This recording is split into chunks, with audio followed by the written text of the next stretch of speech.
नमस्कार मंडळी, कशा आहात तुम्ही सर्व? आय होप की तुम्ही सर्वजण मस्त आणि मजेत असणार आहे. गेले बरेच दिवस झाले व्लॉग अपलोड करायला काय मला वेळ भेटला नाही. वेळेअभावी म्हणा किंवा मी कंटाळा केल्यामुळं असेल किंवा गावाला काही दिवस जाणं किंवा रामची आता स्कूल पण स्टार्ट होणार होती. सो ह्या सर्व तयारीमध्ये असल्यामुळे मला व्लॉग शूट पण करायला वेळ भेटत नव्हता आणि शूट केलेलं असलं तरी पण ते मला अपलोड करायला काय होत नव्हतं. म्हणजेच एडिट करणं, व्हॉईस ओव्हर वगैरे करणं, याच्यामुळे मी व्हिडिओ पण टाकत नव्हते. आणि राहिला प्रश्न आपला दुपारच्या लाईव्हचा, बऱ्याच ताई मला कमेंट करतात की डेली लाईव्ह घेत जा. पण आता शेड्यूल असं झालं आहे की राम जसा गावाकडून आला आहे तसं तो दुपारचा झोपतच नाही. म्हणजे एवढा मोठा दिवस आहे, उन्हाळ्याचे दिवस आहेत, तरीसुद्धा त्याला झोपायचं नसतं. 1-2 वेळा मी झोक्यामध्ये त्याला टाकते, झोका देऊन पाहते. अर्धा तास जातो, 1 तास जातो, मला झोप येते पण तो काही झोपत नाही. अशी सर्व कारणं, जेन्युइन रिझन आपण म्हणू शकतो. त्याच्यामुळे मला दुपारचा लाईव्ह घ्यायला वेळ भेटत नाही. 1-2 वेळा मी ट्राय केला की संध्याकाळच्या वेळेस लाईव्ह घेऊयात. पण तेच की मोबाईल मी ट्रायपॉडला लावला की तो आलाच पळत, "मम्मा मोबाईल दे, मम्मा मोबाईल दे." मग हे त्याचं चालू होतं. जर मी मोबाईल पाहिला नाही ना, तर तो सुद्धा माझ्याकडे मागत नाही. त्याच्यामुळे मीच मोबाईल पाहायचं खूप कमी केलं आहे. फक्त काही सिलेक्टिव्ह स्टेटस पाहणं किंवा Instaला काही अपडेट असतील, मेसेज असतील, पॅटर्न रिलेटेड काही कोणाला क्वेरीज असतील, तर त्याच फक्त मी मेसेज असतील ते सीन करते. बाकी माझ्या कस्टमरचं काही काम असेल, तर त्यांच्यासोबत बोलणं वगैरे, ह्या सर्व गोष्टी फक्त मोबाईलमध्ये करते. अदरवाईज मी मोबाईलला हातसुद्धा लावत नाही. काही कॉल मला अटेंड करतासुद्धा येत नाही, कारण की राम झोपलेला असतो किंवा मी कामात व्यस्त असते. दुपारची मी सुद्धा 1-1.5 तास झोप घेते. त्याच्यामुळे मलासुद्धा आळसवाणं थोडंसं वाटतं. त्याच्यामुळे मोबाईलपासून मी सध्या तरी खूप लांब आहे. आणि रामचं आता स्कूल पण स्टार्ट झालं. लास्टला मी काही क्लिप ॲड करते. खूप हेक्टिक डे होता. सकाळी जाताना इतका जास्त खुश होता. टिफिन बॉटल किंवा बाकीच्या ज्या काही नॅपकिन वगैरे ह्या सर्व गोष्टी त्याला घेतल्या. त्यावेळेस खूप खुश होता. जायचं जायचं. पण ऐनवेळी त्याने इतका कहर केला. गेल्यानंतर तो कंटिन्यू रडत होता. म्हणजे 2 दिवस तर त्यांनी 1-1.5 तासासाठीच ठेवलेलं. त्याच्यानंतर मग त्यांनी सांगितलं की नेक्स्ट डेपासून आपलं जे काही प्रॉपर टायमिंग असेल तो स्टार्ट होईल. पण रामने खूप जास्त त्रास दिला आणि इथून पुढचे दिवस तर मी तुमच्याबरोबर शेअर करेलच. खूप जास्त रडला तो. घरी आल्यानंतरसुद्धा बरंच काय मला सांगत होता. कधीतरी आपण ओरली त्या विषयावरती व्हिडिओमध्ये बोलूया. जर तुमचेसुद्धा मुलं 2-3 वर्षाचे असतील, तुम्हाला प्ले ग्रुप नर्सरीला घालायचं असेल, तर माझे काही अनुभव तुमच्याबरोबर शेअर करते. खूप साऱ्या स्कूल मी एक्सप्लोअर केल्या, जवळ-जवळ 8 ते 10. जाऊन चौकशी करणं, इन्क्वायरी करणं, डॉक्युमेंट किंवा बाकीच्या कोणत्या गोष्टी त्या प्रोव्हाईड करत आहे, ह्या सर्व मी पाहिलेलं आहे. सो मी एखाद्या व्हिडिओमध्ये तुम्हाला ते नक्की सांगेल. चला, आता Instagramला मी एक छोटासा व्हिडिओ टाकला होता. त्यामध्ये सांगितलं होतं की एका कस्टमरचे हे सर्व ब्लाऊज दिवाळीपासून माझ्याकडे पेंडिंग आहेत. काही ड्रेस पण त्यांचे बनवायचे आहेत, पण वेगळे पॅटर्न असल्यामुळे मला थोडासा त्याचा अभ्यास करावा लागेल. कारण की कोणताही नवीन पॅटर्न बनवायचा असेल, तर थोडंफार इकडे-तिकडे व्हिडिओमध्ये वगैरे पाहावं लागतं. बऱ्याच आयडिया घ्याव्या लागतात. कशानुसार कोणतं मेजरमेंट टाकल्यानंतर परफेक्ट बसेल. जे कुणी शिवणकाममध्ये असेल, तुम्हाला ड्रेस येत असेल किंवा ब्लाऊज येत असेल, तुम्हाला कोणती तरी एक गोष्ट येत असेल ना, त्या अनुभवावरून तुम्ही बरंच काही शिवू शकता बरं का. हा माझा पर्सनल एक्सपिरियन्स आहे. आता इथे ब्लाऊजचं त्यांचं मी शिवण्यासाठी घेतलं होतं आणि इथे एका ताईंनी कमेंट केली होती शॉर्ट व्हिडिओवरती की शिवल्यानंतर तुम्ही इथे प्रेस का करताय किंवा अस्तर लाइनिंग जोडल्यानंतर इथे तुम्ही इस्त्री का करून घेत होते. तर फिनिशिंगसाठी मी या सर्व गोष्टी करत असते. खूप वेळा तुम्ही सुद्धा विचारता की फिनिशिंगसाठी तुम्ही काय करता. तर मी एक्स्ट्राचं काहीच करत नाही. याच्यामध्ये मी म्हणेन जास्त जर योगदान असेल तर ते माझ्या इंडस्ट्रियल मशीनचं आणि त्यानंतर इस्त्रीचं आणि जे काही 20-30% असेल ते मी माझे एफर्ट्स टाकते. नाहीतर प्रेस वगैरे घेणं ना खूप महत्त्वाचं आहे. जर तुम्ही शिवणकाम वगैरे करत असाल तर. कटिंगच्या आधी प्रेस करणं, सर्व पार्ट जोडून झाल्यानंतर आणि ज्यावेळेस कस्टमरला हँडओव्हर करायचं असेल त्यावेळेस असं 3 वेळा मी ब्लाऊजला जे काय आहे ते प्रेस करून घेते. म्हणजे फिनिशिंग एकदम व्यवस्थित आणि प्रॉपर येतं.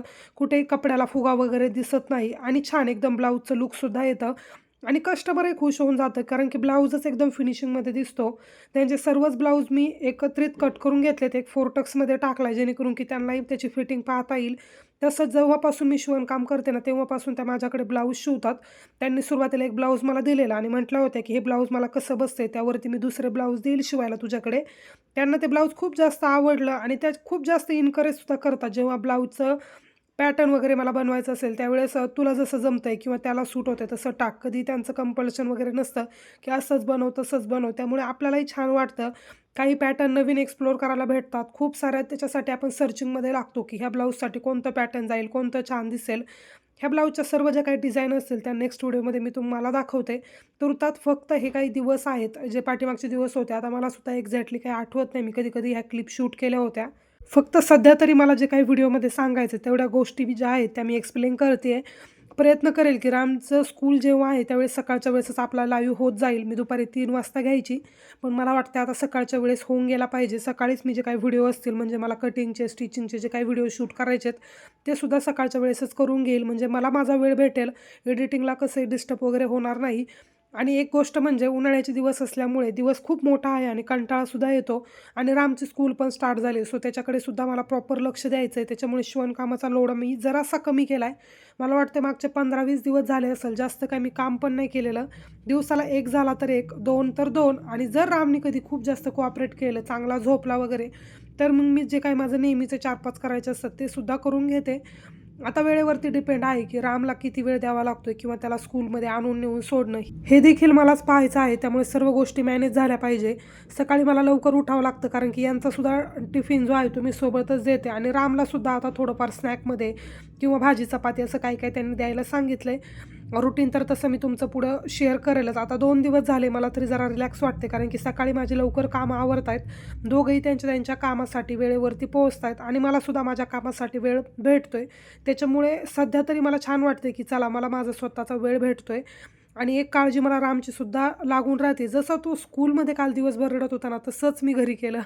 म्हणजे मला माहीत नाही, आय नो की राम 1-1.5 वर्ष झाला तसा माझ्या माहेरी म्हणजे माझ्या आईकडे राहत होता आणि कधीही म्हणजे कधीही तो रडला नाही. जेव्हा पण मी त्याला नेऊन सोडत होते एकदा खुशीत आणि इकडे यायचं म्हटलं की निघतसुद्धा नव्हता. मला मामाच्या घरीच राहायचं आहे असं त्याचं म्हणणं होतं. पण आता स्कूलमध्ये द्यायचं म्हटलं की कसं होतं, आपल्यालाही ते अनोळखी आहेत आणि रामसाठी ते अनोळखी आहेत. त्याच्यामुळे मे बी त्याला ॲडजस्ट व्हायला जरासा वेळ लागेल आणि मलासुद्धा हे जे काही आहे ते मान्य करायला थोडासा वेळ लागेल. पण म्हणतो ना आपण की प्रत्येकाचे इमोशन्स हे वेगवेगळे असतात. त्याच बाबतीत माझंसुद्धा खूप जास्त हळवं मन आहे रामच्या बाबतीत. त्यामुळे मला त्याला कोणाकडे सोपवायचं म्हटलं की थोडासा प्रश्नच पडतो.